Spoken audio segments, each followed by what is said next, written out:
Atsitiko, panelės. Ko stovit kaip įbestos? Ko neužeinat?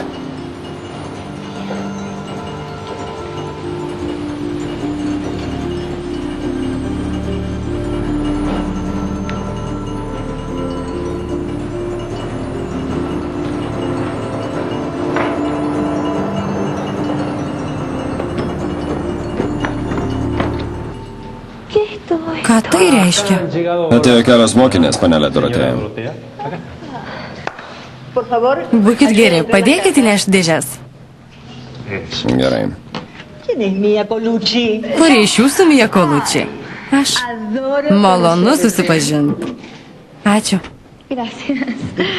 Mažai žmonių aukoja labdarai. Galvojau, kam paskirti tavo auką. Šių drabužėlių labai laukia vaikų namų, mėlynosios akutės auklėtiniai. Jujujaus provincijoje.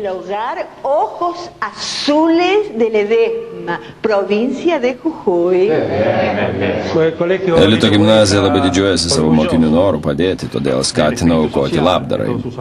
Aš kaip mokyklos direktorius irgi stengiuosi skatinti mokinius dalyvaučioje solidarumo akcijoje, kaip ją vadina vaikai.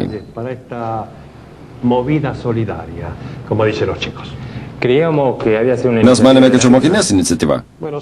Taip, mokiniai daug prisideda, tačiau visą tai sumanė ir koordinavo be jokios abejonės mokykla. Aš labai sujaudinta. Labai norėčiau, kad atsirastų daugiau tokių geradarių. Jūs meluojat, jūs visai neprisidėjot, bet norit susižerbt visus laurus.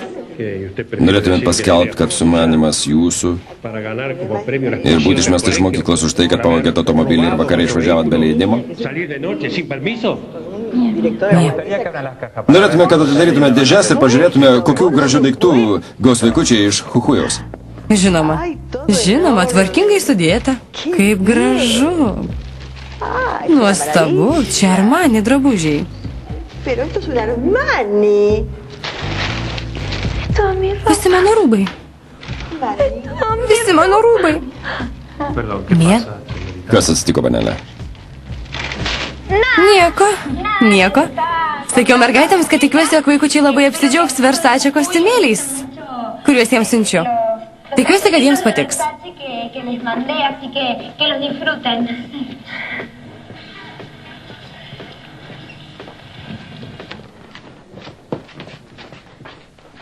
Mija nesiruošė drabužių išmesti. Ji norėjo paaukoti. Aš irgi nieko nesuprantu. Gal naujasis direktorius ją įtikino, kad užuot išmetus senus drabužius galima padovanot?